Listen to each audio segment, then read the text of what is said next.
Xiquets i xiquetes, soc Tol, el baixista de Ramonets, i vaig a explicar-vos què és un baix.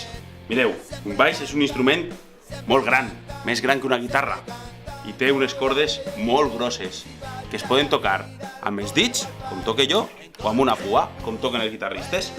I el baix és el que fa les notes greus del rock and roll. És el que acompanya la bateria. La bateria fa el ritme, el baix acompanya el ritme i fa la melodia de la cançó també.